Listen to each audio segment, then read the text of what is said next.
बोलती पुस्तके. ज्यांना वाचनाचा नाद त्यांना बोलती पुस्तके घाली साद. आमचं चॅनल सबस्क्राईब करा आणि सबस्क्राईब करायला इतरांनाही सांगा. नमस्कार श्रोते मित्र हो, बोलती पुस्तके सादर करीत आहे ज्येष्ठ लेखिका रेखा राव लिखित कथा गवसलेला सूर. आज शनिवार म्हणजे दुपारी मोहन जेवायला येणार ना ग? ओट्यापाशी उभं राहून पीठ मळता मळता शांताबाईनं सुनेला विचारलं. मगासला चहा घुटक्या घुटक्यानं घेत मंदा म्हणाली, हो, मुलंही लवकर येतील, पण मला मात्र उशीर होईल. साहेबांनी कालच बजावून सांगितलंय, पुढचे 2 आठवडे तरी उशिरापर्यंत बसावं लागेल म्हणून. क्लोजिंग जवळ आलंय ना, 8 तरी वाजतीलच. चला, उशीर झालाय, अजून तयार व्हायचं आहे. एका घोटात सारा चहा संपवून तिनं मग सिंकमध्ये ठेवला आणि घाईघाईने ती बेडरूमकडे वळली. शांताबाईंनी एक दीर्घ श्वास घेतला. परातीत मळलेलं पीठ झाकून ठेवलं. हात धुवून त्याने रात्री चिरून ठेवली फरस बी फोडणीला टाकली. गॅसच्या दुसऱ्या शेगडीवर पोळ्या करायला घेतल्या. आज इतरांचा डबा भरायचा नसल्याने फक्त मंदापुरत्याच 5-6 पोळ्या केल्या. 3 पोळ्या व थोडीशी भाजी मंदाच्या डब्यात घातली. डबा प्लास्टिकच्या पिशवीत गुंडाळून रबर बँड लावून टेबलावर तयार ठेवला. बाजूला बशीत 2 पोळ्या, भाजी, 1 केळं व ग्लासमध्ये दूध मंदासाठी तयार ठेवलं. मग त्या कुकर ठेवण्याची तयारी करू लागल्या. हिंग राईच्या फोडणीनं घेरलेल्या वासात एकदम मंद सौम्य सेंटचा फवारा शांताबाईंच्या नाकपुड्यात शिरला. त्यांनी न पाहताच ओळखलं. मंदा तयार होऊन आली. ग्लासातलं दूध गटागटा संपवीत ती म्हणाली, आई, पोळी नकोय मला. सकाळ संध्याकाळ तेच तेच खाऊन कंटाळा आलाय. मग पाव खातेस का? लोणी लावून देऊ? मायेनं शांताबाईंनी विचारलं. नको, उशीर होतोय, निघते मी. टेबलावरचा डबा पर्समध्ये कोंबीत ती स्वयंपाकघराबाहेर पडली. सँडलच्या टॉक टॉक आवाजाबरोबर लॅश ओढल्याचा आणि मागोमाग दार पडल्याचा. मंदासाठी बशीत ठेवल्या पोळ्या शांताबाईंनी डब्यात ठेवल्या. ठेवता ठेवता त्यांच्या मनात आलं, मंदाला पोळ्यांचा एवढा कंटाळा आलाय तर नवीन नवीन स्वतःला आवडणारे आधुनिक पदार्थ का करीत नाही? की कॅन्टीनमध्ये पैसे टाकले की आयते मिळतात म्हणून हे घरचं नको आहे? मग लगेच दुसराही विचार मनात आला. आजकाल सूनबाई पूर्वीसारखी नीट जेवत नाही, खात नाही.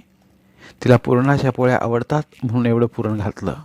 पोळ्या केल्या तर चतकोर तुकडा खाऊन उठली. काय बरं कारण असावं? आणि झटकन विजेसारखं उत्तर मनात चमकून गेलं. हो, डाएटिंग. हल्ली सगळीकडे फॅड आलंय. अलीकडे सतत तिच्या हातात व्यायामाची, योगाची पुस्तकं दिसतात. शिवाय सुट्टीच्या दिवशी जिम, संध्याकाळी ऑफिसहून आल्यावर योग, कसरत सुरू असते. मधून पहाटे धावायलाही जाते. मग त्यांना मासिकात, वर्तमानपत्रात बारीक होण्यासाठी काढलेल्या क्लिनिकची, विविध आयुधांची जाहिरात वाचल्याची आठवण झाली. दूरदर्शनवरील अनेक वाहिन्यांवरून रामदेव महाराजांची योग शिबिरे व प्रात्यक्षिकं किती लोकप्रिय झालीत व लोक किती मोठ्या संख्येने करतात हे पाहून गंमत वाटली. आपल्या काळी दिवस वेगळे होते. सासूरवाशीन अंगानं जाडजूड गुटगुटीत असली की सासरी सुखात आनंदात आहे अशी समजूत असायची. पण हल्लीच्या मुली पोटभर खायला असून ही अर्धपोटी उपाशी राहून पेन्सिलसारखं बारीक होण्याचा हव्यास धरतात. त्यापायी काही आजारी पडतात, चक्कर येऊन पडतात. माणसानं लठ्ठ असू नये पण इतकंही बारीक असू नये की भोवळ येऊन पडावं. दिवस बदललेत हेच खरं. माणसाला बदलत्या प्रवाहाबरोबर वागावं लागतं, पण तारतम्य पाहून वागावं पण सांगणार कोण? शांताबाई स्वतःच्याच विचारात वाहत चालल्या होत्या. अगं आई, लवकर ब्रेकफास्ट दे. 9 वाजून गेलेत. उशीर झालाय. तू शून्यात हरवल्यासारखी कधीची ओट्यापाशी उभी आहेस? झालंय काय तुला? चिडचिडत मोहन म्हणाला. त्याच्या शंकेनं त्या वास्तवात आल्या. एकदम दचकल्या. त्यांना शरमल्यासारखं झालं. दिलगिरीच्या सुरात त्या म्हणाल्या, देते बाबा. ह्या डोळ्यांचं ऑपरेशन झाल्यापासून खरंच काहीतरी झालंय. स्वतःशी पुटपुट त्यांनी थरथरत्या हाताने पावांच्या स्लाईन्सना लोणी लावलं. बाऊलमध्ये कॉर्न फ्लेक्स काढून दूध ओतलं. चिमूटभर साखर घेतली. ग्लासात दूध काढलं आणि मोहनच्या पुढ्यात ठेवलं. न बोलता मोहनने घाईघाईनं ब्रेकफास्ट संपवला. वॉश बेसिनवर चूळ भरली. कर्र कर्र बूट वाजवीत दार ओढून निघून गेला. त्याच्या पाठी त्याने लावलेल्या सेंटचा सुगंध बराच वेळ रेंगाळत राहिला. शांताबाईंनी दीर्घ श्वास घेऊन तो सुगंध अंतकरणात सामावून घेतला. अंतकरणात गलबलून गेलं. वाटलं जाताना दिनानं येतो आई असं तरी म्हणायचं, साधा दृष्टिक्षेप तरी टाकायचा. क्षणभर हुरहुर वाटली. लगेच भरकटणाऱ्या मनाला लगाम घातला. मनाची मरगळ झटकून टाकली. राहिलेला स्वयंपाक उरकला. झाकपाक करून त्या दिवाणखान्यात आल्या. दिवाणखान्यातील सेंटर पीसवर बरीच मासिके, वर्तमानपत्रे पडली होती. सोफ्यावर मुलांची कॉमिक्स विखुरली होती. कॉमिक्सकडे पाहून त्यानं भडबडून आलं. आपल्या अधोदृष्टीमुळं पूर्वीसारखा वाचण्याचा आनंद लुटता येत नाही म्हणून गहिवरून आलं. शांताबाईंना वाचनाचा अफाट नाद होता. लहान मुलांचे कॉमिक्सही त्या हावरटासारख्या वाचायच्या.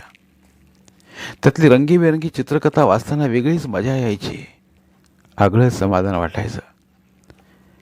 त्यांचं वाचण्याचं वेळ पाहून नातवंडेही त्यांना चिडवायची. म्हणायची, डॅडी डॅडी आजी आमच्या आधी कॉमिक्स वाचून संपवते.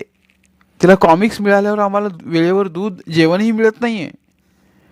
थोड्याशा गुस्स्यात शांताबाई म्हणाल्या, आजी असले म्हणून काय झालं, तिने कॉमिक्स वाचू नयेत.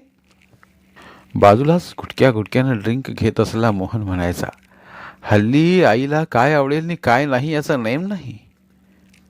After all it's old age.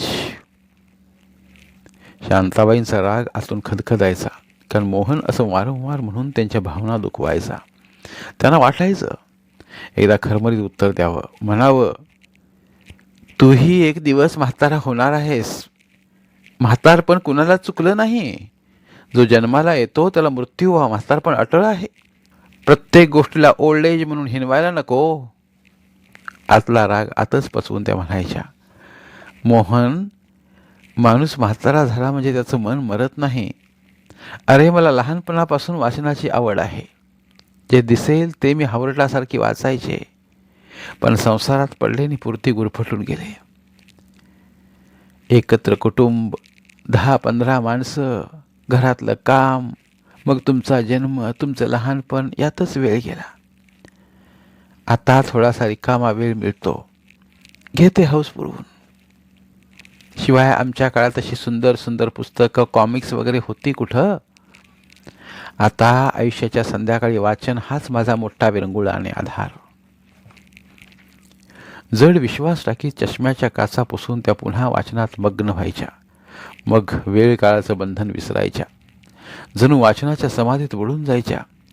स्वयंपाकघरात गॅसवर ठेवलेलं दूध उतू जायचं. भाजी करपून जायची. दारावरची घंटी वाजत राहायची. कधी स्वयंपाक अर्धवट झालेला असायचा, कशात मीठ जास्त पडलेलं असायचं, तर कशात बिलकुल नाही. मग नातवंडांसकट मोहन मंदाचं बोलणं ऐकावं लागायचं. शर्मेनं त्या तोंड लपवायच्या. बाथरूममध्ये जाऊन टिपं घालायच्या. 2-4 वेळा असा लाजीरवाणा प्रसंग घडल्यावर त्यांनी मनाशी निश्चय केला की घरातील कामं पूर्ण झाल्याशिवाय पुस्तकाला हात लावायचा नाही. पण यालाही कुणाची दृष्ट लागली. अचानक वाचता वाचता अक्षरं पुसट दिसू लागली. डोळ्यांतून पाणी येऊ लागलं. डोकं जड व्हायला लागलं. शांताबाईंच्या काळजात सर्र झालं. वाचन हा त्यांच्या निरस उदास जीवनाला एकमेव आधार होता, विरंगुळा होता. वाचताना त्या स्वतःचं भान विसरायच्या. कथानकांशी, वातावरणाशी एकरूप व्हायच्या. अनेक ठिकाणची सफर करून यायच्या. शिवाय अनेक गोष्टींचं ज्ञान मिळायचं हे वेगळंच.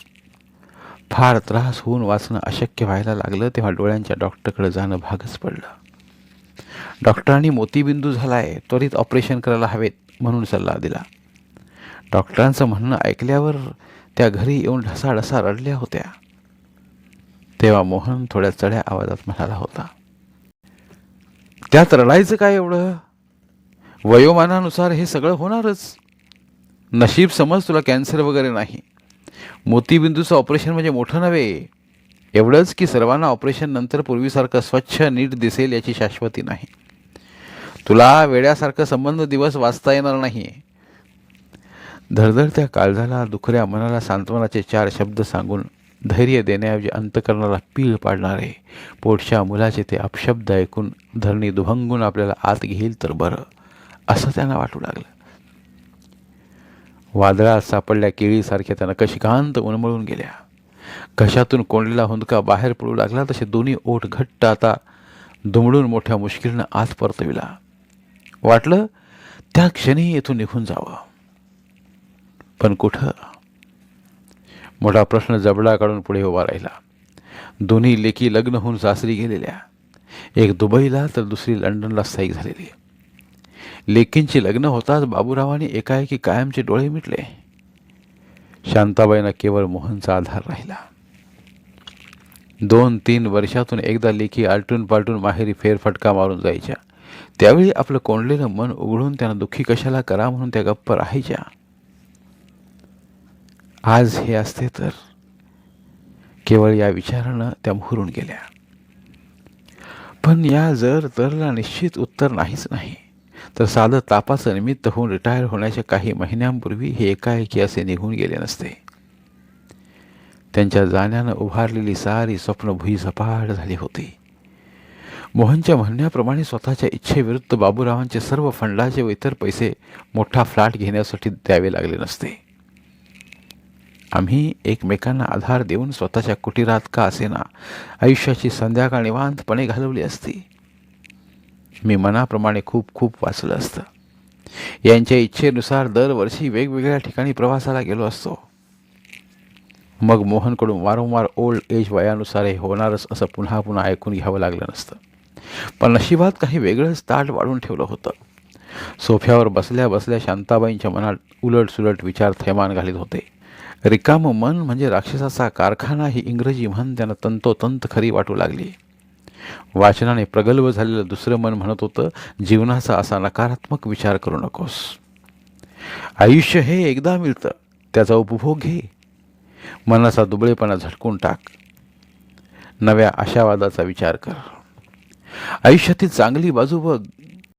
त्याबरोबर कसला तरी साक्षात्कार झाल्यासारख्या त्या सोफ्यावरून उठल्या. काहीतरी मार्ग शोधायला हवा, नाहीतर आपण ठार वेड्या होऊ, त्यांचं मन म्हणालं. आपलं दुबळं मन नक्की कशात रमवावं त्यांना समजेना. शेजारी जाऊन बाष्कळ गप्पा मारण्यात त्यांना रस नव्हता. काय बरं करावं? अवस्थेतनं त्या खोलीवर एरझाऱ्या घालू लागल्या. पाय थकून दुखायला लागले तेव्हा त्या मुलांच्या खोलीत आल्या. टेबलावर विखुरलेली मुलांची पुस्तकं त्यांनी हातात घेतली. एक एक पान त्या उलटू लागल्या. पान चालता चालता त्यांची नजर एका पानावर थबकली. तेव्हा विविध वाद्यांची चित्रे रेखाटली होती. त्यांची नजर एकदम हार्मोनियमवर खिळली आणि त्याबरोबर त्यांना उत्तर सापडल्याचा अवर्णनीय आनंद झाला. केवळ त्या विचारानंच मनाची सगळी मरगळ निटून गेली. त्यांना एकदम आठवण झाली. माळ्यावर शिल्पाने दिलेली पेटी पडून आहे. तिने दुबईला जाताना हे ओझं कुठे नेऊन आई तू रिकामे वेळी वाजव म्हणून दिलेली पर्यायानं शांताबाईंचीच. शिल्पा कॉलेजात असताना पेटीच्या क्लासला जायची. अर्थात शांताबाईंच्या आग्रहावरूनच. लग्नापूर्वी शांताबाईंचे बाबा भजन गाताना त्या साथ करायच्या, स्वतःही गायच्या. पण लग्नानंतर साऱ्याच गोष्टी बदलल्या. शिल्पाच्या नादानं आपणही पुन्हा शिकू या आशेनं त्यांनी शिल्पाला बळेबळेच तयार केलं होतं. वर्षभर गेली असेल इतक्यात शिल्पाचं लग्न ठरलं. तिने पुढे प्रॅक्टिस ठेवावी या हेतूनं शांताबाईंनी पहिल्या दिवाळ सणाला लेकीला हार्मोनियम भेट दिली. फारसा इंटरेस्ट नसणाऱ्या शिल्पानं ती न वाजवता कोपऱ्यातच ठेवली. अखेर दुबईला जायचं झालं तेव्हा तिनं उचलून परत आईलाच दिली. आजपर्यंत घरकाम, वाचन यामुळे त्यांना पेटीची आठवणही झाली नाही. घरातलं काम संपलं की वाचन, टी व्ही पाहणं यात स्वतःला इतकं गुरफटून घेतलं होतं की इतर गोष्टींचं स्मरणही व्हायचं नाही. पाहता पाहता दृष्टी अंधुक झाली आणि दिसेनासं झालं. ऑपरेशनने दृष्टी सुधारली, पण पूर्वीसारखं वाचता येत नव्हतं. कॉमिक्सच्या चौकटीतील छोटी छोटी अक्षरं नीट वाचता येत नव्हती. पूर्वीसारखं वाचनात बुडून जाता येत नव्हतं. त्यामुळं मन भकास व्हायला लागलं. वेड्या वाकड्या विचाराने धुमाकूळ घालायला लागलं. पुस्तकातलं हार्मोनियमचं ते सुबक चित्र पाहताच त्यांना त्यांच्या हरवलेल्या कलेचं स्मरण झालं. सोन्याची एक मोठी खाण मिळाल्याचं समाधान त्यांच्या चेहऱ्यावर पसरलं. दुपारी सखू आली की तिच्याकडून माळ्यावरची पेटी उतरून घ्यायची. मग कोपऱ्यावरच्या पटवर्धन संगीत विद्यालयात जायचं. आज शनिवार असल्यानं मोहन लवकर येईल. त्याला सांगेन जरा सोबत ये म्हणून. त्या विचारासरशी त्यांना खूप हलकं वाटलं. हवेत तरंगणाऱ्या एखाद्या पिसासारखं. दुपारी 1:30च्या सुमारास मोहन आला. पाठोपाठ मुलंही शाळेतून आली. शांताबाईंनी सर्वांना वाढलं. स्वतःही बसल्या. जेवताना 2-2दा मनात आलं की मोहनला पीटीच्या क्लासचं सांगावं. छे, इतका उतावळेपणा करायला नको. मोहन थकून आलाय. उगीच अंगावर ओरडायचा. त्यापेक्षा त्याची दुपारची एक झोप काढून झाल्यावर सांगावं. मग त्यांनी मनाला बजावलं. मोहन जेवून बेडरूमचं दार लावून झोपला. मुलंही त्यांच्या खोलीत गेली. झाकपाक करून शांताबाई सखूची वाट पाहत गॅलरीत उभ्या राहिल्या. सखू दुरून येताना पाहून जणू देव भेटल्यासारखं त्यांना वाटलं. तिनं आत येताच प्रथम त्याने तिला माळ्यावर चढविलं. माळ्यावर मागे धूळ खात पडलेली लाकडाची पिठी दोघींनी सावकाश खाली उतरवली. वर्षानुवर्षांचे धुळीचे थर त्यावर साचलेले. शांताबाईने किरसुनीने खोकं साफ केलं. मग दार उघडून आतून बरीच कोळिष्टक मेलेली झुळाची पिल्लं बाहेर काढली. पेटी प्लास्टिकच्या जाड कवरात व्यवस्थित गुंडाळून ठेवलेली व त्यात औषधाच्या गोळ्या ठेवलेल्या. त्यामुळे शांताबाईंच्या समजुतीपेक्षा पेटी बऱ्याच चांगल्या कंडिशनमध्ये दिसली. त्यांना अत्यानंद झाला. भाता मारून एकदा वाजून पाहण्याची अनावर इच्छा झाली. पण त्या भो भो आवाजानं मोहनची झोपमोड होईल म्हणून त्या घाबरल्या. बराच वेळ त्या पेटीकडे एकटक पाहत राहिल्या. आता हीच पेटी त्यांना साथ देणार होती. एकाकी जीवनात मानसिक आधार देणार होती. पेटीच्या सुरात त्या स्वतःच्या जीवनाचे सूर विसरणार होत्या. आयुष्याच्या संध्याकाळी सोबतीची खूप गरज असते. पेटीचे सूर त्यांना सोबत करणार होते. मनाला विरंगुळा समाधान देणार होते. त्या सोबतीला सुरांच्या पेटीला त्यांनी मायेनं जवळ घेतलं. एखाद्या तान्ह्या मुलाला गोंजारावं तशी त्यांनी आपली बोटं प्रेमानं हळूवार फिरवली. मग एका स्वच्छ मऊ कापडानं त्या अलगद पुसू लागल्या. पेटी स्वच्छ पुसून त्यांनी खोक्यात परत ठेवली. सखू मोलकरीण भांडी घासून निघून गेली. त्या स्वयंपाकघरात आल्या. सखूनं घासलेली भांडी फडक्यानं पुसून शेल्फमध्ये व्यवस्थित लावली. दुपारच्या दुधाच्या पिशव्या तशाच फ्रीजमध्ये पडलेल्या. दूध पातेल्यात काढून त्यांनी गरम केलं आणि मग त्या मोहन उठण्याची वाट पाहत बाल्कनीत येऊन उभ्या राहिल्या. मोहन उठल्याची चाहूल लागताच त्या घाईनं स्वयंपाकघरात आल्या. त्यांनी चहाचं आधान ठेवलं. मोहन तोंड धुवून दिवाणखान्यात येऊन बसला. ते पाहून त्यांनी चहा किटलीत घातला. ट्रेमध्ये कप बशा दूध साखरेचं भांडं घेऊन बाहेर आल्या. मोहन मिड डे वाचण्यात गर्क होता. त्याच्याकडे कशी सुरुवात करावी समजेना. त्या म्हणाल्या, मोहन, चहा काढू का रे? आणि पुन्हा पेपर तोंडासमोर धरला. चहाचा कप शेजारच्या टिपायावर ठेवीत त्या म्हणाल्या, मोहन, जरा चलशील का रे माझ्याबरोबर? त्याचं लक्षच कुठं होतं. पुन्हा त्याच्याजवळ जात त्या म्हणाल्या, ऐकलंस का रे मोहन? काय आई तुझं? जरा निवांतपणे पेपरही वाचायला देत नाहीस. त्याच्या चिडक्या सुराने शांताबाईंचा सारा उत्साह हुरूप उभारी एकदम आटून गेल्यासारखी वाटली. त्या एकदम गप्प बसल्या. तसा मोहन म्हणाला, एक शनिवार मिळतो त्यात तुझं काहीतरी टुमणं असेल. आता डोळ्यांचं ऑपरेशन झालंय. 2दा चेकअप झालं. डॉक्टर म्हणाले हळूहळू नीट दिसायला लागेल. पुन्हा आणण्याची गरज नाही. बरं, इतर काही असेल तर संध्याकाळी बाहेर जाईन तेव्हा आणीन. औषध ऑपरेशन याविषयी नाही रे. तर मग? हल्ली मला वाचता येत नाही ना, त्यामुळे फार निराश उदास वाटते रे. मग मनात नको ते विचार येतात. वागण्यात चूक होते.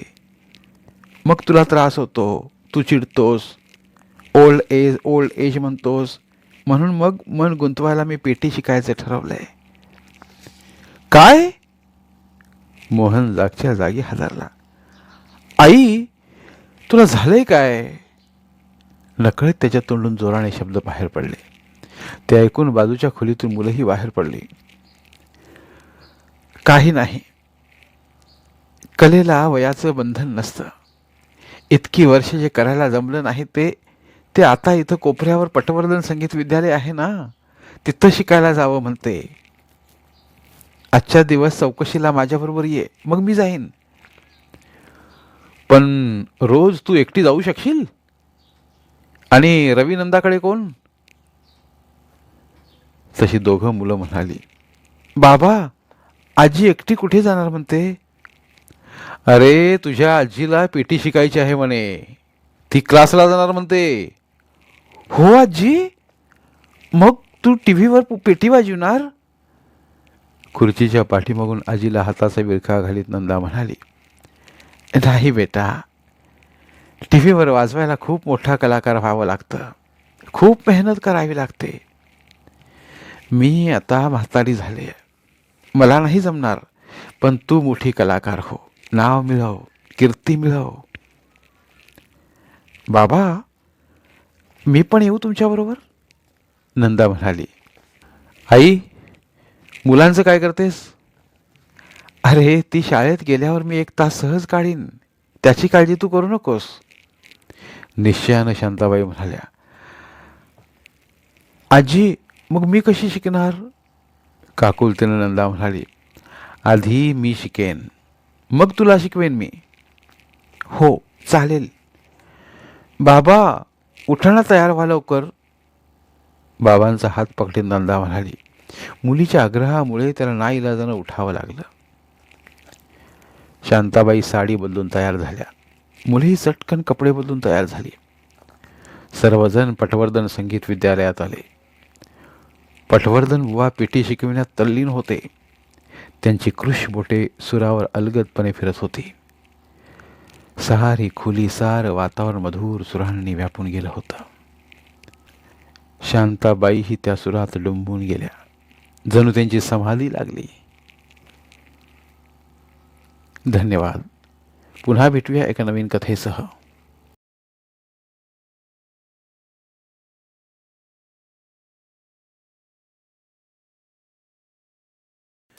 धन्यवाद. प्रिय श्रोते मित्र हो, आपल्यासाठी एक आवाहन. आमच्या चॅनलच्या प्लेलिस्ट विभागात तुमच्यासाठी शेकडो कादंबऱ्यांचे ऑडिओ बुक्स उपलब्ध आहेत. तिथे प्रत्येक कादंबरीचे सर्व भाग एकत्रित मिळतील. त्यामुळे सध्या सुरू असलेल्या क्रमशः कादंबरीच्या पुढील भागासाठी वाट पाहण्याची गरज नाही. तुमच्या वेळेनुसार तुम्ही संपूर्ण कादंबरी सलगपणे ऐकू शकतात आणि साहित्याचा आस्वाद घेऊ शकता. कृपया आमच्या चॅनलच्या होमपेजवर जाऊन प्लेलिस्ट चेक करा आणि तुमची आवडती कादंबरी निवडा. धन्यवाद.